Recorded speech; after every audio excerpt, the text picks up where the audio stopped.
Bonjour, c'est Juliette de Chance. Je suis heureuse de vous retrouver pour ce nouvel épisode.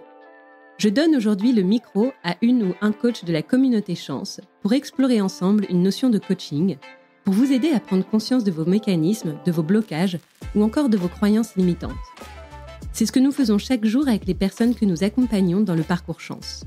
Nous souhaitons aussi aujourd'hui le partager avec vous. Vous écoutez « Et sinon, le boulot, ça va ?» Le podcast pour vous aider à répondre un grand oui à cette question.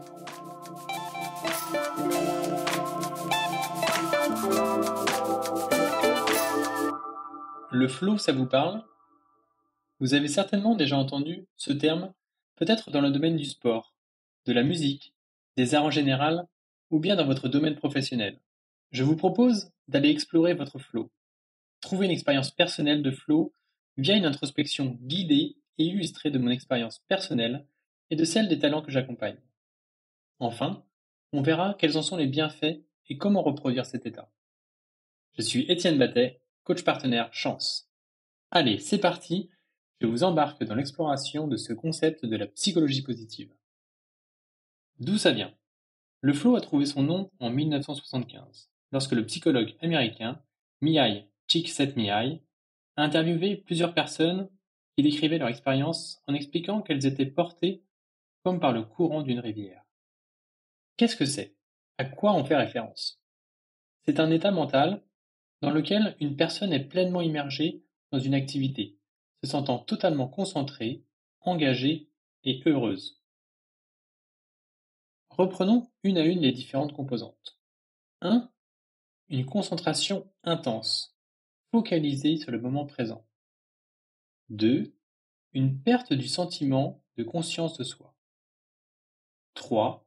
Une sensation de contrôle et de puissance sur l'activité ou la situation. 4. Une distorsion de la perception du temps. 5. L'activité est en soi source de satisfaction, générant une émotion de joie. Sur la base de cette introduction, je vous invite à aller retrouver une expérience personnelle de flow, cette sensation comme portée par le courant d'une rivière. C'est typiquement ce que nous faisons en phase d'introspection dans le cadre du parcours Chance. Je m'assure que les talents que j'accompagne connectent à ces moments enthousiasmants, pleins de vitalité et source d'accomplissement. Il ou elle se voit agir, penser, ressentir dans ce moment de fluidité et reconnaît ses forces actives qui deviennent évidentes. Quelques illustrations personnelles. J'ai pris conscience que j'avais connu ces situations de fluidité intense à différents moments de ma vie. La première fois, c'était au foot, à l'âge de 10 ans, lors de la finale d'un tournoi qui s'est terminé par une série de tirs au but. Dès les premières minutes de ce match, je ressens une confiance absolue. J'ai une vision claire, une certaine aura qui s'est installée. Je vois le regard de mes partenaires qui a changé. Tous les coups de pied arrêtés sont pour moi. J'y vais naturellement et personne ne s'y oppose. C'est évident que je vais mettre le corner sur le banc, que l'adversaire ne passera pas de mon côté, que le gardien n'arrêtera pas mon penalty. Deuxième situation, encore dans le sport. En tennis de table, cette fois-ci, lors d'un tournoi individuel. Je réalise et répète des coups que j'ai réussi qu'une fois sur 10 à l'entraînement. Je ressens le jeu, j'ai un coup d'avance à chaque fois. Troisième situation, dans le milieu pro. Lors d'une session de formation chez un client, je ressens une fluidité dans les échanges. Je connecte à chaque participant.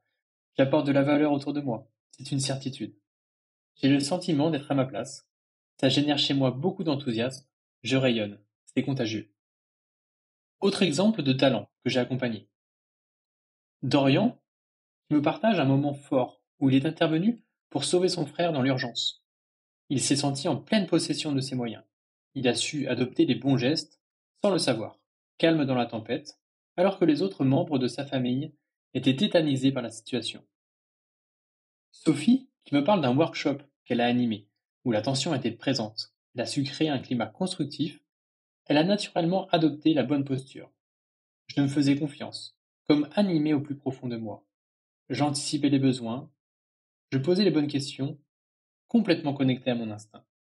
Plusieurs exemples, des situations, des exemples différentes, et les mêmes repères modélisés par le psychologue américain, avec toujours, au départ, un certain niveau de compétence et de défi.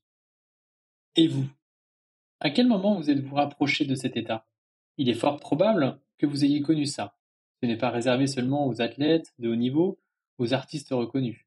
Trouvez cette image de vous où vous étiez focus, concentré sur ce que vous faites. Ça peut être seul ou en équipe, dans un bureau, une salle ou à l'extérieur, en mouvement ou statique. Cette sensation de maîtrise, d'être bon, de ressentir de la joie, de l'enthousiasme et cette notion du temps qui s'allonge. C'est bon? Vous en avez une? Observez ce que vous faites, ce que vous vous dites, ce que vous ressentez. Profitez de ce moment agréable, énergisant. Maintenant, choisissez un mot qui vous convient pour caractériser la situation. Répétez-le à haute voix, plusieurs fois.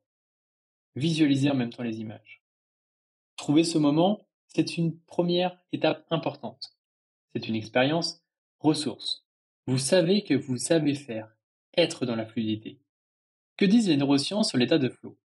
Comment expliquer cet état et quels en sont les bienfaits? Lorsque l'on est en état de flow, le cerveau libère plusieurs hormones. Norépinéphrine, dopamine, anandamide, sérotonine et endorphine, induisant une plus grande capacité de rétention, de traitement de l'information et d'adaptation, une augmentation de la motivation et de votre créativité. Une baisse de l'activité dans le cortex préfrontal a même été identifiée, sans doute liée à la perte de conscience de soi et de la notion de temps. La conséquence, nous sommes moins critiques envers nous-mêmes. Cela permet aussi à d'autres zones du cerveau de communiquer, laissant libre cours à notre capacité à créer et innover. Maintenant que vous avez pris conscience que vous savez faire, être dans le flow, que vous avez compris ce qu'il se passe dans votre corps et votre cerveau à ce moment-là, reste à voir comment reproduire cet état. Il faut créer le contexte favorable, réunir les ingrédients nécessaires à l'apparition du flow, c'est-à-dire trouver un défi, un objectif clair et motivant, puis entraînez-vous encore et encore, car il faut un certain niveau de compétence. Et il y a de fortes chances que cet état apparaisse à un moment donné. Une fois que vous y êtes, plus qu'à surfer sur la vague et profiter, gonfler la confiance en soi, faire le plein d'émotions tout en répondant à votre besoin d'accomplissement. Merci pour votre écoute et bon flow!